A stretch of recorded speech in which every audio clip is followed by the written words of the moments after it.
and welcome to Shatter the Sky to be continued.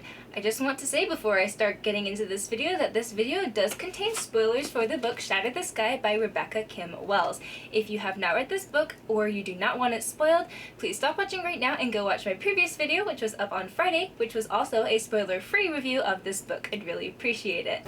And if you are still watching, I really appreciate that as well. So if you have not done so already, I'd really appreciate it if you subscribed and hit the notification bell to stay tuned into my weekly uploads. So with this book, there are 4 things that I want to talk about, which are spoilers for the book. Again, if for some reason you weren't paying attention and did not hear me, this video will contain spoilers for this book.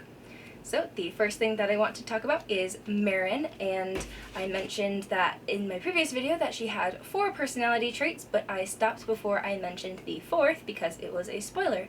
And that 4th personality trait is that Meryn has dragon dreams, and this would later help her to connect with the dragon which the Orats had in their enslavement, I guess. They had captured a dragon. So with her dragon dreams, this also kind of, at the end of the book, where I had previously said that, oh, the Orats had taken Kaya to be their prophet, when really it was Meryn the entire time who was to be the prophet, as she was the one with the dragon dreams. Not really sure, because the Orats supposedly already had a prophet, but she was dying or something, and somehow they didn't realize that they had taken the wrong person. But obviously they figured it out in the end because that's how these kind of things go. But I thought it was kind of cool that Meryn had these dragon dreams, but I also thought it was really predictable that this was how the book was going to end up, because they're like, oh my gosh, Meryn, you're a dragon child or something. I don't know, about her culture being all worshipping the dragons and stuff. So I kind of saw that coming in a sense. But I do think that it was a really cool aspect, because obviously in the end, you know, she's like majestically riding off into the distance on the dragon, which is just amazing.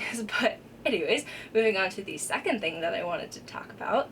Okay, well, I just realized that the second thing I was going to talk about was the fact that Meryn was the prophet, so I guess I kind of covered those 2 things in one. So the third thing, I guess, that I want to talk about were the 2 characters that I almost mentioned in my previous video. But again, those would have been spoilers, and that was a spoiler-free video. But the other 2 characters I wanted to talk about were Neve and Sev. Neve was the aromatory for the empire. I can't really remember how they categorized their, I think maybe it was a kingdom or an empire, but Neve was the aromatory, and the aromatory is the only person who knows how to train the dragons. It has to do with scents and smells, and scents and smells are the same thing, sense of smell. And so that's who Meryn was trying to get in contact with, because she figured, oh, if I need to capture a dragon to save Kaya, I need to be an apprentice of the aromatory so that I can get all these smells to get a dragon and then have that dragon be my friend, because once dragons bond, they bond for life. And there's just that whole thing where Meryn's kind of freaking out, but then of course, as one would expect, she does become the apprentice of the aromatory. And so Neve, this character, the aromatory, was kind of like the wise old wizard who kind of guides the young adventurer on their quest, which is a common trope among many fantasy books, not just YA fantasy books. So I thought that was, you know, I guess it's kind of good that they're keeping with some of the usual plot aspects, but again, kind of predictable that, oh my gosh, I really have to become an apprentice with this aromatory person. Of course she was gonna get it. If she didn't get it, the book wouldn't have been able to progress. And then the character Sev was, of course, well, I guess parts 3 and 4 are gonna combine for this as well, because Sev, the second character that I wanted to talk about, is also one of the people who is in the crappy love triangle, of course, because all YA books have to have those these days.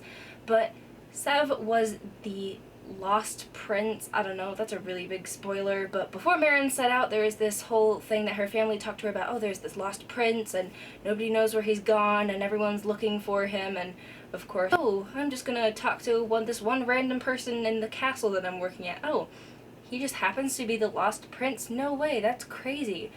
You know, I mean, I feel like if this book would have been longer, and it would have been, I don't know, written in a different order almost, these things could have been thrown into the book without it being as obvious.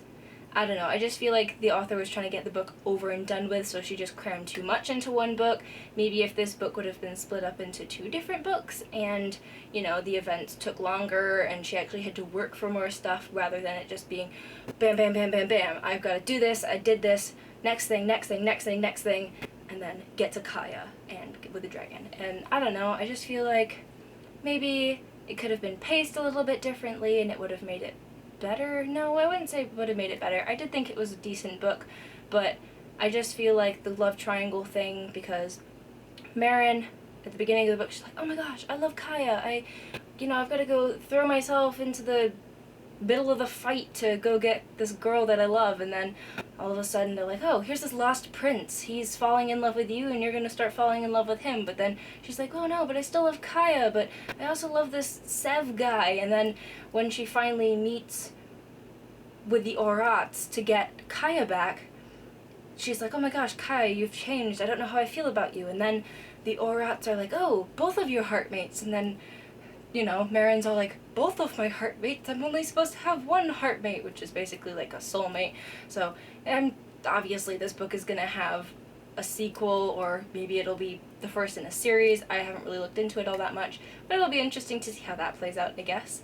But yeah, so I definitely, as I said, keeping this video a lot shorter because I don't have as much time as I would have liked to film it.